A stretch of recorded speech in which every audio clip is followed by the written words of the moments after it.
ఈ వివరణకు స్వాగతం. క్యాలెండర్లో ఒక మామూలు తేదీని చూసినప్పుడు మనకేమనిపిస్తుంది? పెద్దగా ఏమీ అనిపించదు కదా?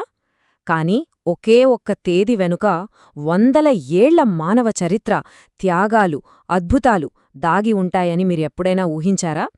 అవును, ఈరోజు మనం మే 3వ తేదీ గురించి మాట్లాడుకోబోతున్నాం.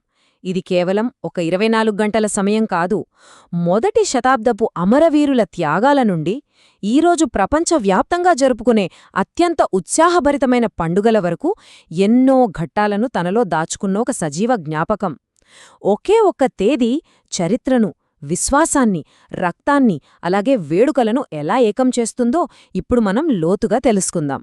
మరి ఈ ప్రయాణంలో మనం ఏమేం చూడబోతున్నామంటే, మొదటగా చరిత్రలో మే 3వ తేదీకున్న ప్రాముఖ్యత, ఆ తర్వాత అపోస్తలులో ఫిలిప్పు మరియు యాకోబుల కథ, పరిశుద్ధ శిలువ అన్వేషణ, దాని వెనుక ఉన్న ఆసక్తికరమైన సంప్రదాయాలు, చివరగా ఈ రోజున నిక్షిప్తమైన అనేకానేక అమరవీరుల చరిత్రను వరుసగా చూద్దాం. మొదటి భాగం చరిత్రలో మే 3 జ్ఞాపకాలతో అల్లబడిన ఒక తేదీ. చెప్పాను కదా, ఇది కేవలం క్యాలెండర్లో ఒక నంబర్ మాత్రమే కాదు, శతాబ్దాలుగా అల్లబడిన ఒక సజీవ జ్ఞాపకం. ఇక రెండవ భాగానికొస్తే అపోస్తలులు ఫిలిప్పు మరియు యాకోబు. వీరు మొదటి శతాబ్దపు పునాది వ్యక్తులు. అసలు వీళ్ల కథ ఏంటో చూద్దాం. ఈ మే 3వ తేదీకి మూలస్తంభాలుగా నిలిచిన ఇద్దరు వ్యక్తుల ప్రయాణాలు ఎంత భిన్నంగా ఉంటాయో తెలిస్తే మీరు నిజంగా ఆశ్చర్యపోతారు. ఒకవైపు సెయింట్ ఫిలిప్ని తీసుకుంటే ఆయనొక ప్రపంచ మిషనరీ. గ్రీకు భాష స్పష్టంగా మాట్లాడే ఆయన ఏకంగా గ్రీస్, ఫ్రిగియా లాంటి సుదూర ప్రాంతాలలో విస్తృతంగా పర్యటించారు. ఇంకో ఆసక్తికరమైన విషయమేంటంటే ఆయన పేస్ట్రీ చెఫ్లకు, అలాగే టోపీలు తయారు చేసేవారికి పోషకుడుగా పేరు పొందారు. భలే ఉంది కదా? మరోవైపు సెయింట్ యాకోబును చూస్తే ఆయన ప్రయాణం పూర్తి భిన్నం. ఆయన ఎక్కడికి వెళ్లకుండా జుడియాలోనే స్థిరపడిపోయారు. యెరూషలేము చర్చికి మొట్టమొదటి బిషప్గా అద్భుతమైన నాయకత్వాన్ని అందించారు. ఈయన ఫార్మసిస్టులకు, అలాగే మరణశయ్యపై ఉన్నవారికి పోషకుడుగా నిలిచారు. ఒకరేమో ప్రపంచమంతా తిరుగుతే, మరొకరు ఒక్కచోటే ఉండి ప్రజలకు మార్గదర్శనం చేశారు. దారులు వేరైనా వాళ్ల గమ్యం మాత్రం ఒక్కటే. సెయింట్ యాకోబు భక్తి ఏ స్థాయిదో చెప్పడానికి 4వ శతాబ్దపు చరిత్రకారుడు యూసేబియస్ రాసిన ఈ మాటలు ఒక్కసారి వినండి. ప్రజల పాపక్షమాపణ కోసం ఆయన దేవాలయంలో ఎడదెగకుండా మోకరెల్లి ప్రార్థించడం వల్ల ఆయన మోకాళ్ళు ఒంటె చర్మంలా గట్టిపడిపోయాయట. అసలు ఊహించుకోండి, అదెంత అపారమైన భక్తో. కాని ఆయన ముగింపు చాలా విషాదకరం. ఆయన్ను దేవాలయం పైనుండి కిందకు విసిరేసి బట్టలు ఉతికేవారు వాడే లావుపాటి కర్రలతో అతి దారుణంగా కొట్టి చంపేశారు. ఇక సెయింట్ ఫిలిపు మరణం కూడా ఏమీ తక్కువ కాదు. అది కూడా అత్యంత తీవ్రమైనదే. చారిత్రక ఆధారాల ప్రకారం ఆధునిక టర్కీ ప్రాంతమైన హియరాపోలిస్లో వృద్ధాప్యంలో ఉన్న ఆయనను తలక్రిందులుగా శిలువకు కట్టి రాళ్లతో కొట్టి చంపారు లేదా శిరచ్ఛేదం చేశారు అని చెబుతారు. ఇలా ఈ ఇద్దరు అపోస్తలులు తమ ప్రాణాలను బలిదానం చేసి మే 3వ తేదీకి ఒక పవిత్రమైన, రక్తంతో కూడిన చరిత్రను అందించారు. 3వ భాగం పరిశుద్ధ శిలువ అన్వేషణ, చరిత్రను మార్చిన ఒక పవిత్ర వస్తువు. ప్రాచీన అమరవీరుల త్యాగాల నుండి ఈ తేదీ ఒక అద్భుతమైన చారిత్రక ఆవిష్కరణ వైపు ఎలా మలుపు తిరిగిందో ఇప్పుడు చూద్దాం. ఒక్కసారి మనం టైం మెషీన్ ఎక్కి చరిత్ర పుటలను వెనక్కి తిప్పితే, క్రీస్తు శకం 326వ సంవత్సరం మే 3వ తేదీన రోమన్ చక్రవర్తి కాన్స్టాంటైన్ తల్లి అయిన సెయింట్ హెలెనా యెరూషలేములోని గొల్గొత్తా కొండ వద్ద యేసుక్రీస్తు మరణించిన అసలు శిలువను కనుగొన్నారని చరిత్ర చెప్తోంది. దీన్నే మనం invention of the holy cross అని పిలుస్తాం.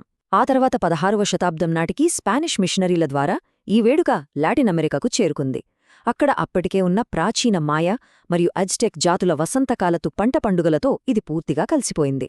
1960లో అధికారిక క్యాలెండర్ నుండి దీన్ని తొలగించినప్పటికీ లాటిన్ దేశాలలో మాత్రం ప్రజల ఆదరణ వల్ల మే 3న ఈ పండుగ నేటికీ ఘనంగా కొనసాగుతూనే ఉంది. 4వ భాగం శిలువ సంప్రదాయాలు, పవిత్ర వస్తువు నుండి ఉత్సాహభరితమైన వేడుక వరకు. ఇక్కడ మనకు ఒక సందేహం రావడం సహజం. ఎక్కడో ప్రాణత్యాగం చేసిన ప్రాచీన అమరవీరులను స్మరించుకునే ఒక గంభీరమైన రోజు, నేటి ఆధునిక నిర్మాణ కార్మికులు జరుపుకునే ఒక రంగుల పండుగగా అసలు ఎలా మారింది? ఆ అద్భుతమైన కలయిక వెనుక ఉన్న కథేంటో చూద్దాం. ఈ పండుగ రోజున లాటిన్ దేశాల్లో కనిపించే దృశ్యాలు చాలా విలక్షణంగా ఉంటాయి. నిర్మాణంలో ఉన్న భవనాల పైకప్పుల మీద కార్మికులు శిలువలను ప్రతిష్ఠిస్తారు. వాటిని మామూలుగా వదిలేరుండోయి. రంగురంగుల కాగితపు పూలు, స్ట్రీమర్లతో ఎంతో అద్భుతంగా అలంకరిస్తారు. 16వ శతాబ్దంలో చర్చిల నిర్మాణం ప్రారంభమైనప్పటినుండి వస్తున్న ఈ ఆచారం నేడు నిర్మాణ కార్మికులను సత్కరించే రోజుగా మారిపోయింది.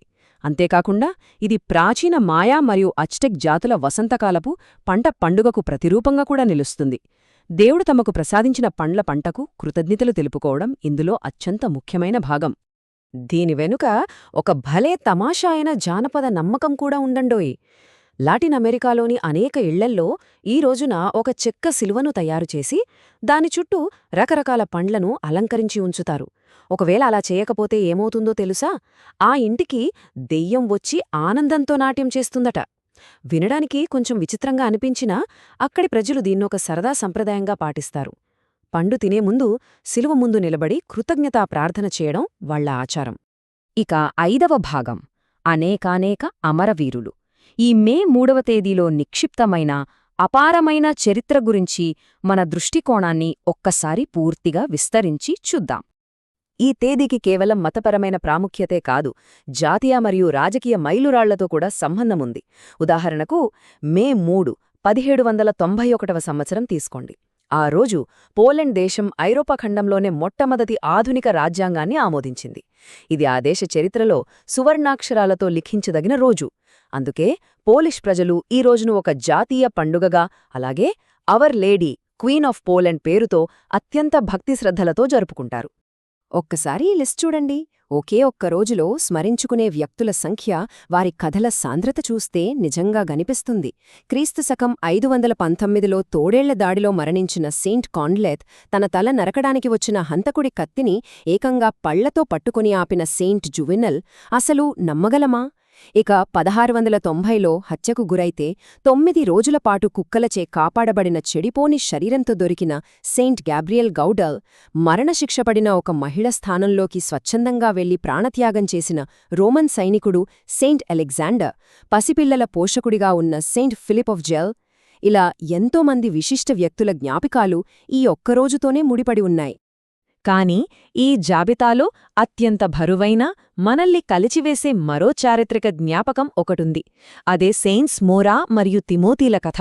క్రీస్తుశకం 286లో వాళ్లకు వివాహమైన కేవలం 20 రోజులకే బందీలయ్యారు. తమ విశ్వాసాన్ని వదులుకోవడానికి నిరాకరించినందుకు వాళ్లను ఒక గోడకు మేకులతో కొట్టి అలాగే వదిలేశారు. తీవ్రమైన రక్తస్రావం, దాహంతో ఆ నరకయాతన అనుభవిస్తూ వాళ్లు ప్రాణాలు విడవడానికి ఏకంగా 9 రోజులు పట్టింది. విశ్వాసం కోసం చిందించిన ఆ రక్తం తాలూకు బరువు ఈ మే 3వ తేదీకి ఎంతగా ఉందో ఈ ఒక్క సంఘటన మనకు నొక్కి చెబుతోంది. కాబట్టి ఈ వివరణ ముగింపుకు వచ్చేసరికి మనం ఆలోచించాల్సిన విషయం ఒకటుంది. ఒక సాధారణమైన క్యాలెండర్ రోజు వందల సంవత్సరాల త్యాగాలను, కన్నీళ్లను, అద్భుతాలను మరియు ఉత్సాహభరితమైన పండుగలను తనలో ఇంతలా భద్రపరుచుకోగలిగితే, మనం రోజు చూసే ప్రతి సాధారణ తేదీ వెనక ఇంకెంత మరుగునపడిన చరిత్ర దాగి ఉందో కదా. ఈరోజు మనం మే 3 గురించి తెలుసుకున్నాం. మరి రేపటి క్యాలెండర్లో కనిపించే తేదీ ఇంకెన్ని అద్భుతాలను తనలో దాచుకుందో ఎవరికి తెలుసు? ఆలోచించండి. ఈ విశ్లేషణ మీలో కొత్త విషయాలు తెలుసుకోవాలనే ఉత్సుకతను మరింత పెంచిందని ఆశిస్తున్నాను.